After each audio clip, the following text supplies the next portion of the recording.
આદમી પાર્ટીના ગુજરાત જોડો સદસ્યતા અભિયાન અંતર્ગત સ્વામિનારાયણ હોલમાં વિશાળ જનસભાનું આયોજન થયું હતું, જેમાં ભરૂચ લોકસભા ઇન્ચાર્જ યાકુબ ગુરજી અને જિલ્લા આગેવાન એડવોકેટ કમલેશ મડીવાલાએ ભાજપ પર આકરા પ્રહારો કર્યા હતા. કમલેશ મડીવાલાએ ભરૂચ જિલ્લા સહકારી બેંક સહિતની સંસ્થાઓમાં વ્યાપક ભ્રષ્ટાચારનો આક્ષેપ કરી ભાજપ હિન્દુત્વ અને દેશભક્તિના નામે નકલી નારાબાજી કરે છે એવો દાવો કર્યો હતો. યાકુબ ગુરજીએ જણાવ્યું કે આદિવાસી યોજનાઓમાંથી ભાજપના નેતાઓએ કરોડો રૂપિયા હડપ્યા હતા અને સત્ય બહાર લાવનાર ચેતરભાઈને રાજકીય બદલો લઈને જેલમાં ધકેલાયા છે. સભામાં સ્થાનિક પ્રશ્નો જેમ કે રોજગારીમાં સ્થાનિકોને હક, ઔદ્યોગિક અકસ્માતોમાં વળતર, ગૌચર જમીનનો કંપનીઓને સોંપી દેવાની ફરિયાદ, વધતું પ્રદૂષણ, કપાસના ઓછા ભાવ, તૂટી પડતા રસ્તાઓ અને સરકારી કચેરીઓમાં વ્યાપક ભ્રષ્ટાચાર મુદ્દે ચર્ચા થઈ હતી. આ પ્રસંગે કોંગ્રેસ તાલુકાના ઉપપ્રમુખ ઉસ્માનભાઈ ઉમરજી પટેલ પોતાના 32 સાથીઓ સાથે આમ આદમી પાર્ટીમાં જોડાયા હતા. ઉપરાંત તાલુકા કોંગ્રેસના મહામંત્રી, સંગઠન મંત્રી, વાહિયાલ ગામના કિરણસિંહ રાજ તથા ઓછણ ગામના ભાજપ આગેવાન દશરથ વસાવા સહિત કુલ 49 કાર્યકરો અને યુવાનો પાર્ટીમાં જોડાયા હતા.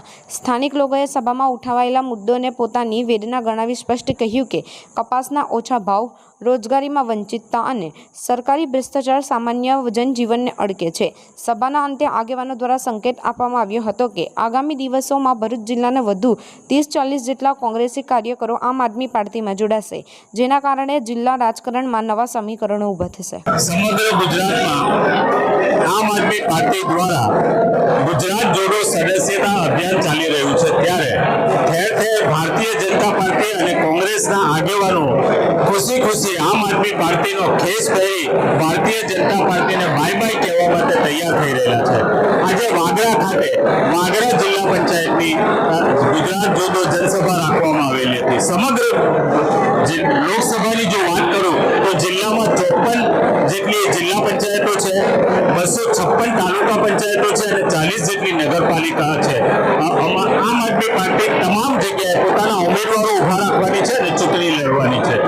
54 માંથી અત્યાર સુધીમાં જિલ્લા પંચાયતોની માત્ર 10 બેઠકો હવે એવી છે કે જેમાં અમે સભાઓ કરવામાં બાકી છે, જે આવનાર 2 દિવસમાં એ સભાઓ પૂર્ણ થવાની છે. આજે વાગરા ખાતે વાગરા જિલ્લા પંચાયત બેઠકની જે સભા થઈ એમાં કોંગ્રેસના ઘણા બધા આગેવાનો અત્યારે આમ આદમી પાર્ટીમાં જોડાયા છે, જેમાં તાલુકાના ઉપપ્રમુખ છે, તાલુકાના મહામંત્રી છે, તાલુકાના મંત્રી છે, એવા આગેવાનો આજે જોડાયા છે. અને એવું અમને કહેવામાં આવ્યું છે કે આવનાર દિવસોમાં બીજા લગભગ 30 થી 40 લોકો સમગ્ર ભરૂચ જિલ્લામાંથી આમ આદમી પાર્ટીમાં કોંગ્રેસના જોડાયેલા છે.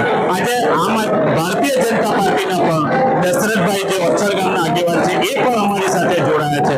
ત્યારે સમગ્ર ગુજરાતમાં આમ આદમી પાર્ટીની એક લહેર ચાલી રહેલી છે અને એ લહેર આવનારી તાલુકા અને જિલ્લા પંચાયતની ચૂંટણીઓમાં આ ગુજરાતમાંથી ભ્રષ્ટ ભાજપને દૂર કરશે નિશ્ચિત છે.